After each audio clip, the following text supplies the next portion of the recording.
نبی کہے کو آئے تھے کہ اللہ کے بارے میں بتا دیں کہ وہ ایک ہے. بس سنو، نبی کے آنے کا دو مقصد تھا. ایک تو یہ کہ وہ خدا کے بارے میں بتا دے اور خدا کے غیب کے بارے میں بتا دے، اور دوسرے تم کو صحیح کر دیں. تو تم کو صحیح کیا کرنا؟ اچھا بیٹا بنا دے، اچھا بھائی بنا دے، اچھا شوہر بنا دے، اچھا باپ بنا دے، اچھا پڑوسی بنا دے، اچھا شہری بنا دے، اچھا انسان بنا دے. نبی آتا ہی اسی لیے ہے کہ ولی پیدا کریں. آپ کون ہیں؟ ولی ہیں. ولی اپنی اوقات سمجھیے، اپنے آئینے میں منہ دیکھا کیجیے تو آپ یقین مانیے لا الہ الا اللہ پڑھنے والا ولی ہے. دل سے، محبت سے، یقین سے، ایمان کے ساتھ پڑھنے والا نہ پڑھنے والے کے مقابلے میں ولی ہے. تو ولی کیسے ہوئے آپ؟ نبی کے طفیل. آپ سب کا نبی پر ایمان ہے، اور ایمان کا تقاضا یہ ہے کہ اپنی زندگی میں ہمیشہ اس بات کی چنتا کیجیے کہ کوئی کام ایسا نہ ہو جائے جو نبی کے خلاف ہے نا.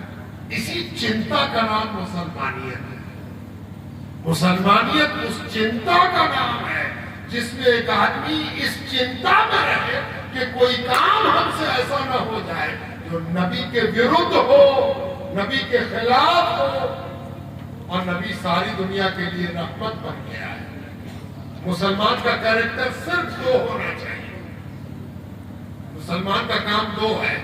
پہلا کام یہ ہے کہ وہ بھی کیریکٹر پیش کرے. کیریکٹر، کردار، سچا ہو، ایماندار ہو، اچھا بھائی ہو، اچھا بیٹا ہو، اچھا پڑوسی ہو، اچھا ہندوستانی ہو. اور دوسرا کام کیا ہے؟ بس یہی دو کام. دوسرا کام یہ ہے کہ وہ اللہ کے بندوں کی خدمت کے لیے کمر کسے رہے. خدمت، جہاں ضرورت پڑی خدمت کرنے کو تیار. اور مسلمان جب خدمت کرتا ہے تو دھرم نہیں دیکھتا، کبھی نہیں دیکھنا. مسلمان دھرم دیکھ کے خدمت نہیں کرے گا، ساتھ دیکھ کے خدمت نہیں کرے گا. کس جات کا ہے، کس دھرم کا ہے، اس سے آپ کو مطلب نہیں. کہا ہے آپ کو ایک اچھی بات آپ سکھا کے جا رہے ہیں کہ کون بات آپ کہہ دیا. دھرم دیکھے بغیر ہم خدمت کریں. کہا وجہ کہاں سے آپ کو یہ بات معلوم ہو؟ میں نے تقریر شروع کیا وما ارسلناک الا رحمۃ للعالمین. اے میرے نبی، ہم نے آپ کو ساری دنیا کے لیے، ساری کائنات کے لیے، سب کے لیے رحمت بنا کے بھیجا ہے. تو جب میرا نبی ساری دنیا کے لیے رحمت ہے تو ہم نام پوچھ کے خدمت کریں گے نہیں نا. مسلمان کی پہچان ہی یہی ہونی چاہیے کہ مسلمان سے کوئی نقصان نہیں ہوگا اور مسلمان فائدہ پہنچائے گا. مسلمان بیوی بیٹی کی عزت پر بری نظر نہیں ڈالتا، چاہے کسی کی بیوی بیٹی ہے نا. مسلمان کے محلے سے 12 بجے رات میں دن کے اجالے میں کسی کی عورت، کسی کی بہن، کسی کی بیٹی سلامت گزر جائے، یہ مسلمان کا معجزہ ہے. یہ مسلمان کی کرامت ہے، یہ مسلمان کی پہچان ہے. اور مسلمان سے دوسرے کو اس بات کا ڈر نہ ہو کہ ہم سے نقصان ہوگا، فائدہ ہی ہوگا، بس وہ مسلمان ہو گیا. مسلمان کون ہے؟ حدیث سن لو، بات ختم. جس کے منہ سے، مسلمان کس کو کہتا ہے؟ جو ٹوپی پہنے ہوئے ہو، داڑھی لگائے ہوئے ہو، مسلمان کس کو کہتا ہے؟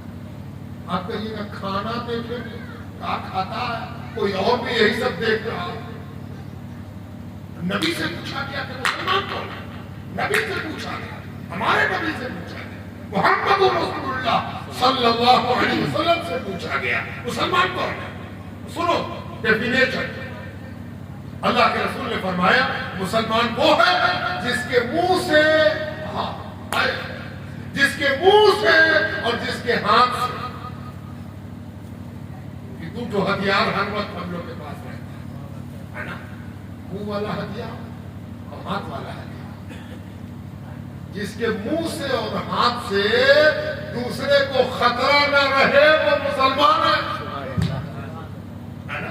مسلمان گالی نہیں دے گا, مسلمان جھوٹ بول کے نقصان نہیں پہنچائے, اور مسلمان لڑکی نہیں چھینے گا, مسلمان دھکا نہیں دے گا, مسلمان آگ نہیں لگاوے گا, مسلمان لنچنگ نہیں کرے گا,